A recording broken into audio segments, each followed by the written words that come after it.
When you take a look at the NFC East going into 2017, one team is trying to stay afloat, but ownership may be wanting to see the whole operation fail. Another team is regrouping itself into becoming legit contenders in the division in the next couple years, while the top two dogs are going to do everything they can to knock each other out. Who's going to win the division in 2017? The Pylon has that answer for you right now.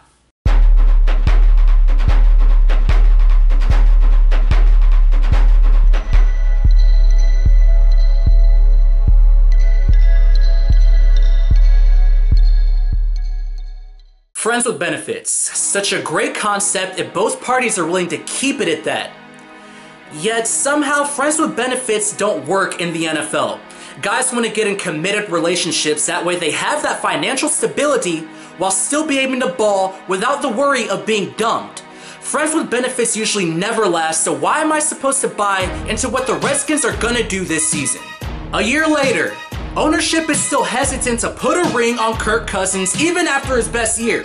But you know, when you get to the end of an unhealthy relationship and you try to create ways to end it, well, the Redskins let Kirk Cousins' top two receivers go, there's uncertainty at running back. Kirk Cousins is the side hoe of the NFL. He's definitely an attractive prospect at quarterback. I mean, the guy passed for almost 5,000 yards and averaged over 8 yards of completion.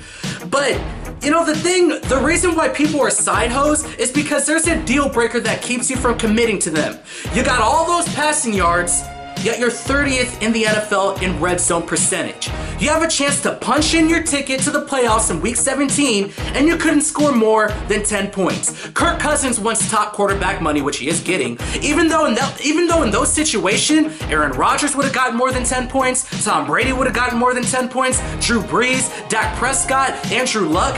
Redskins got Jonathan Allen, who fell to them in the first round, but the defense still gave up almost 24 points a game, ranked 28th in the NFL. You signed Josh Norman to that big old contract, and he's getting smoked by Odell, and you have the 25th ranked passing defense in the league. Redskins are at the bottom of the division this year, picking in the top 10 in next year's draft. Redskins fans, you have no place in telling me that your team is going to win the NFC East this year, so enjoy the year off. Now, I like the rest of the teams in this division, but I do feel like the Philadelphia Eagles are about 1 or 2 years away from actually contending for the crown. But I think they're gonna start making their presence felt this year. I like what the Eagles have done. Derek Barnett is a stud, going to a D-line with veteran Chris Long, boomer bust tackle Timmy Jernigan, and Fletcher Cox. They drafted Sidney Jones, who I think if he can fully recover from that Achilles, and I know it's a tricky injury to come back from, but if he can go back to form, he can be the best cornerback of this draft class. Jalen Mills, I know he gets beat at times, but he's a dog of a competitor, and I personally like the guy. Carson Wentz, he's going to prove to be the better quarterback between him and Jared Goff, which I know it isn't saying much considering Goff has a deer in the headlights look about 24/7, while Wentz embodies Philly. He's a competitor who's gonna put his head down and grind, just as his girlfriend. He may not be the best quarterback out there, but he can play, and he's gonna hang in more games than you think, especially since they went out and got Alshon Jeffrey and Torrey Smith. If Zach Ertz wants to on a particular night, he can really freaking hurt you at the tight end position. Jordan Matthews may not be elite, but he's gonna go out there and do his thing and hurt you. Torrey Smith may be a punk physically, but still, to this day, he's a threat to hit you over the top with his speed, and every young quarterback needs Jesus. They need their prayers answered. And Alshon Jeffrey is the type of 50-50 receiver that can answer those Hail Mary prayers for Carson Wentz. I know Meek Mill let you guys down, Philly, but the future in Philly is bright with these young guys, and we could be talking about you guys as legit NFC East contenders in the next 2 years. But right now, we know who the top dogs in the East are, and it's New York and Dallas. Last year, I went with my gut feeling, and I ended up being wrong. And it's like, I know who I want to pick, but I don't know. Dallas, New York, Dallas, New York, Dallas, New York, Dallas, New York. These teams are so close, it's like asking apples and oranges. The young studs in Ezekiel Elliott and Dak Prescott emerged last year, and they took the league by storm. But they lost their whole entire secondary, and once again, a pass rusher they're relying on has been suspended to start the season. Zeke also might be too addicted to the party life, which could lead to a suspension of his own.